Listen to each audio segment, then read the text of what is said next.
예, 정치하는 언니들 신현영 전 민주당 의원님, 이지은 민주당 대변인님 나와 계십니다. 안녕하세요. 안녕하세요. 반갑습니다. 예, 트럼프, 예, 미국 이란 전쟁 이 이야기부터 해보도록 하겠습니다. 이건 며칠 된 이야기이긴 한데 한번 좀 짚어보고 가겠습니다. 중요한 발언이라서요. 트럼프 미국 대통령이 이란의 핵무기 보유 시도를 공습 명분으로 삼는 부분에 대해서 미친 사람들이 핵무기를 가지면 나쁜 일이 일어난다라고 발언을 했는데, 이게 핵무기를 가지면 여기에서 약간 이제 북한이 모두들 떠오르지 않습니까? 이란 다음은 북한인가? 라는 이야기가 이제 왕왕 나오자 뭐 여러 가지 이제 논란들, 분석들이 나왔습니다. 요거 오늘 한번 이야기를 나눠보겠습니다. 두 분은 요 발언 듣고 어떤 판단을 내리셨는지 해석을 좀 해주시죠, 의원님. 우선은 이란 전쟁이 일어나기 전에 계속 협상을 하고 있었잖아요. 미국과 이란이. 그래서 그랬죠. 3차 협상을 하고 3차까지. 있었고 예. 실제로 이란의 입장에서는 이제 좋은 전망이 뭔가 예측되는 것처럼 긍정적인 신호를 맞아요. 보였어요. 예. 그러면서 4차는 이제 또 IAEA 국제 원자력 기구가 있는 실제로 이 나라에서 진행을 하려고 빈에서 만날 것이다까지 얘기한 거거든요. 그럼에도 불구하고 트럼프가 이란을 공격을 한 것이죠. 그 내막을 보면은 결국에는 온도 차이가 분명히 있었다. 이란은 핵 보유국은 아니고 핵 개발국이란 말이죠. 그런 면에서 우라늄 논축에 대한 일시 동결을 나름 이란도 협상의 내용으로서 정리를 하고 있었던 과정이다. 그리고 이런 우라늄의 농축도를 낮추고 경제적 측면에서 공동 이익을 갖는 거를 가지고서는 협상을 잘하고 있다고 생각을 했는데 트럼프 입장에서는 이거는 매우 부족한 협상이라고 생각을 했던 거죠. 그렇기 때문에 이란은 완전히 근본적으로 핵시설 세 곳을 모두 해체하고 남아있는 농축 우라늄을 모두 미국에 반납하는 이런 방식으로의 기대가 이게 상당히 괴리가 있다 보니까 결국에는 하메네이의 그런 공격까지도 진행이 됐다. 그런 면에서 이 이란의 지금 전쟁이 이렇게 지속되고 있는 것은 결국에는 핵 개발에 대한 문제이고 내가 이런 것들을 세계 평화를 위해서 근본적으로 차단하겠다라는 상징적인 발언으로서의 그런 트럼프의 발언 아닌가라고 해석을 합니다. 근데 요게 이제 헤그세스 국방장관이 거기에 덧붙여서 무슨 얘기를 했냐면, 우리는 이란의 핵 야망을 다룰 것이며 그 과정에서 다른 나라에 충분한 신호를 보내게 될 것이다. 다른 나라가. 맞습니다. 그래서 저는 약간 간 보는 거 비슷하게 좀 중간에서 줄타기 하듯이 발언을 했다라고 생각을 하는데, 일단 이제 미친 사람들이 핵무기를 가지면 나쁜 일이 벌어질 것이다 했는데, 여기서 저는 핵무기도 중요하지만 미친 사람들, 그러니까 미친 사람들이 누구를 미친 사람으로 규정하느냐, 즉 북한은 미친 사람이냐 아니냐, 저는 아직 그 판단을 하지 않았다라고 생각을 합니다. 그래서 아까 말씀하신 것처럼 국방부 장관은 이번 전쟁은 이란 말고 다른 나라는 상관이 없다라면서 아닌 척 하고 있지만 언제든지 너도 미친 사람이 될 수가 있고, 그래서 그 입장은 언제든지 바뀔 수 있다라고 보고 그 시그널이 되기를 내심 바라는 측면도 있을 것이다라고 생각을 하고 있습니다. 미국은 북한 김정은과의 관계에서 분명히 주도권을 가지고 싶어 할 텐데요.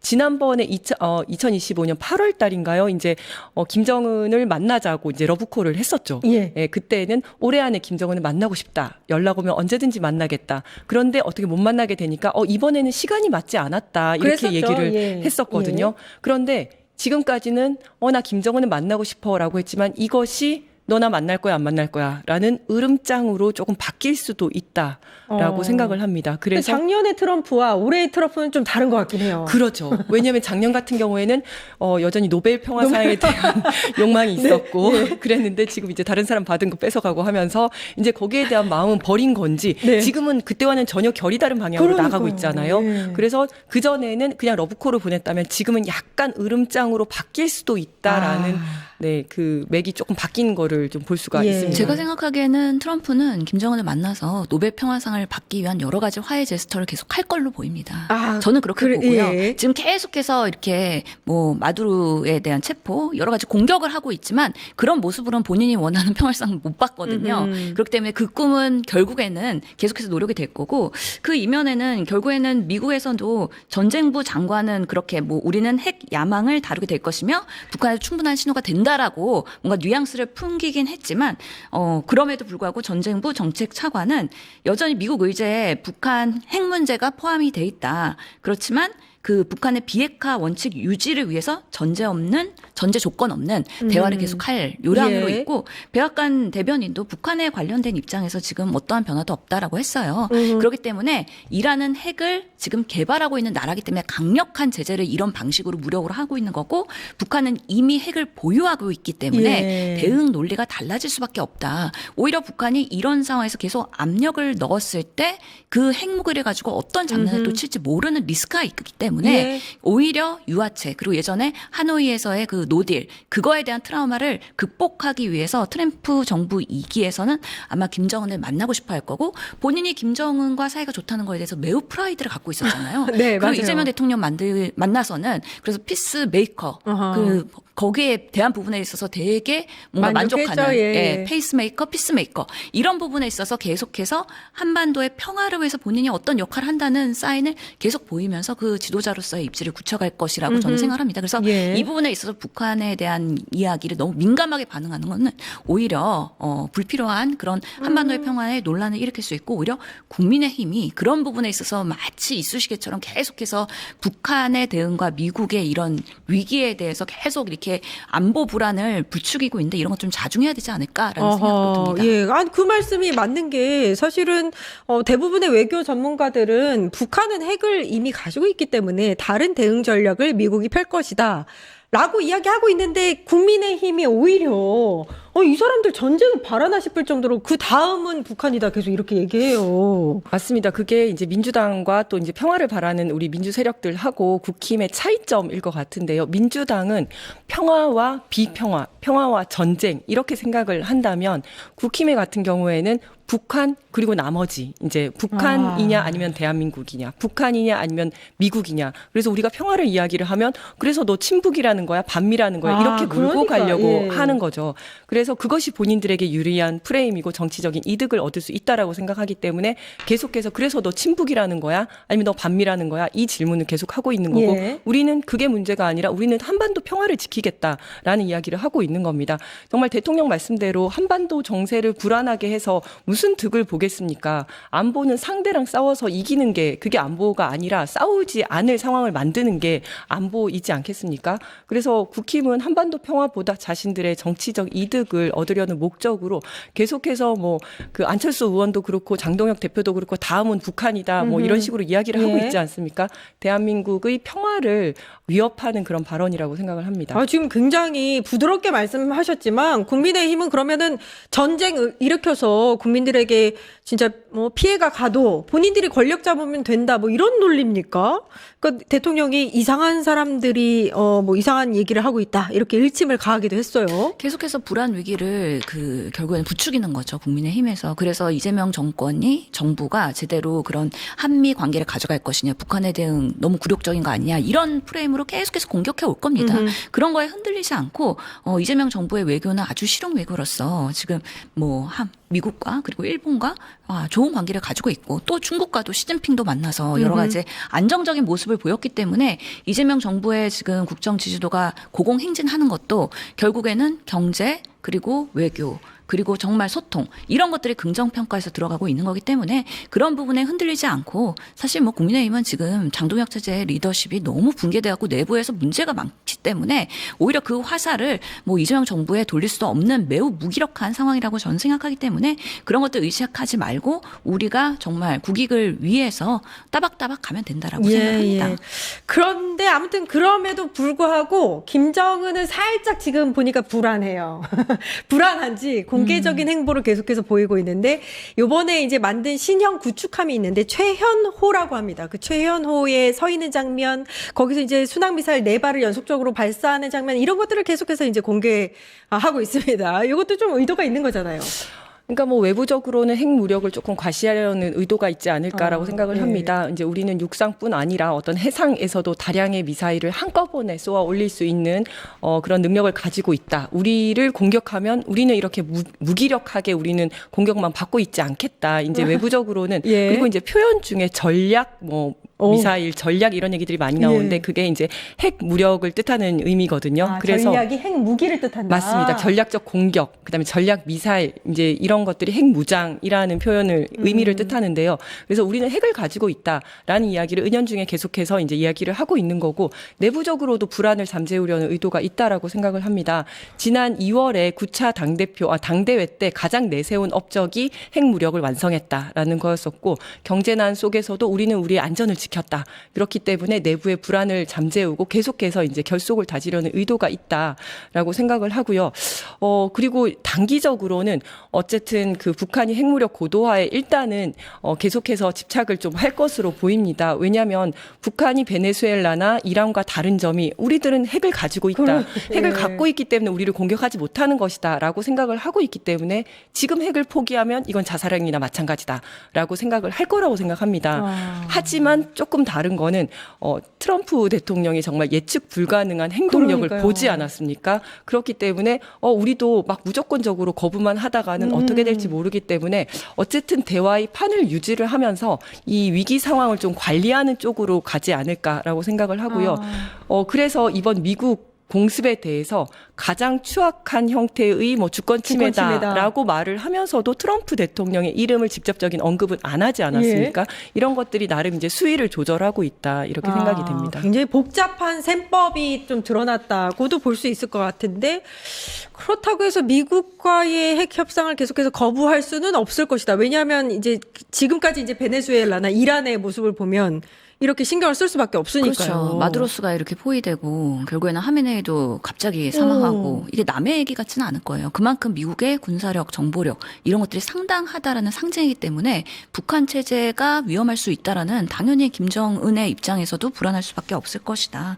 그렇기 때문에 지금 최연호 이 5,000톤급의 함이라는 거잖아요. 예. 이거를 매년 2척씩 건조해서 5년 동안 계속해서 이 우리 해군의 핵 무장화를 더 강화시키겠다라는 그런 강력한 모습을 더 보일 거고 이럴수록 북한은 더 핵 개발을 할 수밖에 없는 또 명분을 만들어주는 거 아닌가에 대한 우리 또 한반도의 걱정과 두려움도 있습니다. 그리고 최근에 밈 보셨어요? 그 배런 그 트럼프와 그 김주애가 결혼하면 세계의 평화가 이루어진다는 그래서 그 둘이 한복 입고 결혼하는 것도 있고 둘이 소나타하고 있는 것도 있고 그래서 우리 국민들뿐만 아니라 미국과 여러 세계 국민들이 예. 정말 이 전쟁이 계속 발생할 수 있으니까 제발 좀 어떻게든 평화를 유지하기 위한 그런 바이럴이 아닐까라는 생각도 들었습니다. 옛날에 그 왕국 네. 시대에 이 왕국이랑 저 왕국이 싸우면 그 밑에 후계자 둘이 결혼시켜가지고 정략 결혼시켜가지고 그렇죠. 가문끼리 결혼하면 그렇죠. 그런 일들이 그렇죠. 유럽에서도 꽤 상당히 많았고 예. 그러면서 평화를 유지했던 그런 밈이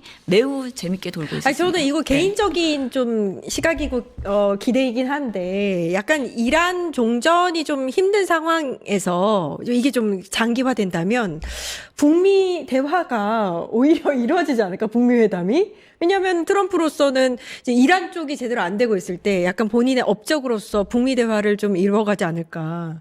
둘을 만나게 하는 계기가 될 수도 있겠다라는 생각을 비전문가인 제가 한번 희망을 품어봤습니다. 지금 중간선거 앞두고 하여튼간에 이게 전쟁이 예. 길어지면 불리할 수밖에 맞아요. 없고 예. 지금 미국의 경제 상황도 있어야 쉽지 되는데. 않고 예. 이게 물가가 전쟁하면서 굉장히 쏟아먹는 상당한 그 재원들이 결국에는 관세 협상해 갖고 수익 낸 걸로 지금 다 쏟고 있는 거거든요. 그럼 국제적으로도 관세 협상에서 다른 나라들 소위 말하는 삥 뜯는 거죠. 그 돈을 갖고 전쟁을 이렇게 하는 것이 국제적으로 맞냐? 안 좋죠. 지금 상당히 그 인권의 문제에서는 국제법 위반에 대한 그런 독재자의 그런 비판의 목소리가 있는 거잖아요. 이걸 어떻게 넘어갈 수 있을지 또 트럼프의 전략을 한번 다시 세계 지켜보겠습니다. 평화 모드로 가는 게 트럼프가 살 길이라니까요. 예.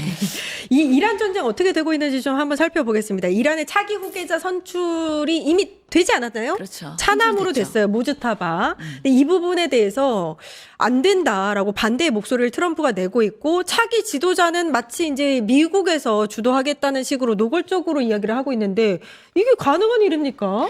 사실상 할 권한은 없죠. 하지만 사실상 영향력을 행사하겠다라는 건데요. 지금 이제 미국은 양자택일을 강요를 하고 있는데 완전히 항복을 하던가 아니면 친미 후계자를 세워라라고 하는데 둘 다 굉장히 이 이란으로서는 굉장히 굴욕적인 그렇죠. 거죠. 그러면서 국민들 일어나라, 외교관들 망명해라라고 하면서 마치 그 안에서 내분을 일으키는 것 같은 그런 말들을 계속 하고 있습니다. 이제 트럼프는 그 안에 내분이 일어나기를 바라면 그러는 듯한 그런 발언들을 하고 있습니다. 근데 지금은 이제 이란이 전쟁에 내에서 조금 밀리는 상황이고 그래서 내부적으로도 굉장히 고심이 많을 거라고 생각이 됩니다. 그래서 내부적으로도 아주 치열하게 고민을 하고 있을 건데 그래서 우리가 정말 결사항전으로 해가지고 이 전쟁이 뭐 죽기 살기로 진짜 내 목숨 내놓고 싸울 것인가 아니면 적당히 하면서 어떤 친미 어떤 지도자를 내세우고 이 전쟁을 적당히 마무리할 것인가에 대해서 굉장한 고민이 있을 거라고 생각합니다. 근데 말씀하신 것처럼 분명한 것은 하메네이 차남에 대해서는 절대 안 된다. 이제 이렇게 얘기를 한 거잖아요. 사실 이제 하메네이를 제거하기 위해서 미국이 엄청난 비용과 군사력을 들이고 또 희생자도 많이 나왔는데 그렇게 해서 얻은 권력을 그렇죠. 그 네. 차남한테 준다는 것은 용납이 안 되는 거고 심지어 그 차남은 더 강성이라는 거잖아요. 그래서 이것만은 안 된다. 더 상황이 더 나빠질 거다. 지금 이제 이렇게 하고 있는 입장인 거죠. 예, 휴메니티님이 아직 이란 차남 후계자 공식 발표는 안 났다. 네, 공식 발표는 안 났는데 내부적으로는 다 결정이 된 상태이지만 또 공식적으로 발표를 하면 또 습격을 당할 수가 있고 하기 때문에 바로 죽인다고 했잖아요. 그렇죠. 그래서 이제 보안적인 측면 이런 측면에서 지금 공식적으로 발표는 안 하고 있습니다. 그렇기 때문에 공식적인 절차를 거쳐서 선출은 했지만 발표를 안 했다는 거는 아직 인증은 안 됐다는 거기 때문에 트럼프는 그런 부분에 있어서의 개입을 하려고 계속해서 목소리를 내는 거죠. 베네수엘라 네, 모델을 계속해서 이야기를 하더라고요. 그렇죠. 그래서 실제로 마두로 대통령 압송한 이후에 델시 부통령이 됐잖아요. 사실 델시 부통령도 처음에는 강하게 미국을 질타했거든요.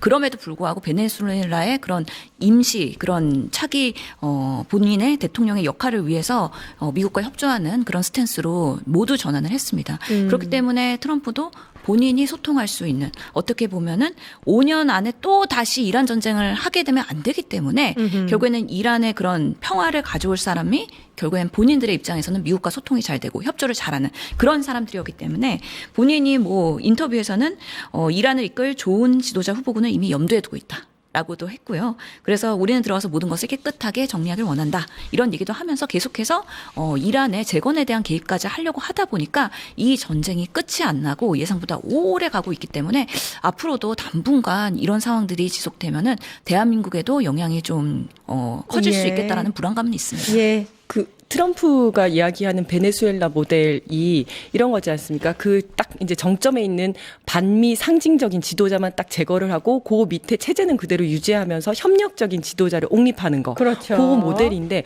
저는 이 모델이 그대로 이란에게 적용되기는 좀 힘들죠. 맞습니다. 힘들 거라고 봅니다. 이란도 굉장히 큰 나라예요. 맞습니다. 9천만 명이에요. 그렇죠. 그렇고 베네수엘라의 마두로는 세속적인 독재자여서 그게 가능했는데 지금 이란 같은 경우에는 어떤 종교적 맞습니다. 그렇죠. 종교적 지도자여서 이 사람을 제거했을 경우에 무슨 종교적 어떤 정체성과 관련이 있다라고 받아들일 가능성이 있고 또 이제 이란은 46년간 반미 정서가 굉장히 많이 쌓여 있습니다. 베네수엘라는 맞아요. 최근까지 맞습니다. 이제 외교 관계도 괜찮았었는데 이란 같은 경우에는 국교가 단절된 지 굉장히 오래됐기 때문에 반미 지도자를 받아들인다는 거에 아니 친미 지도자를 받아들인다는 거에 대해서 이걸 해방이라기보다는 주권 침해로 받아들일 가능성이 굉장히 높습니다.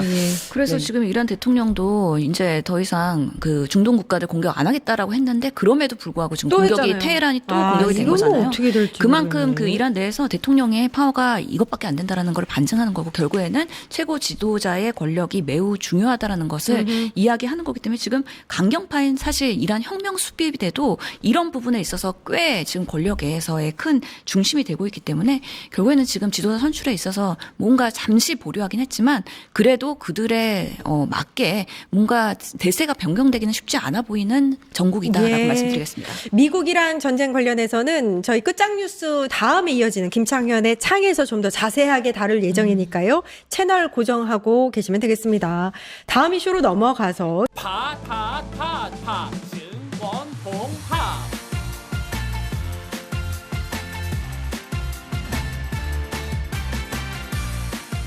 이제 저녁 8시 30분 퇴근 후 퀴즈 한판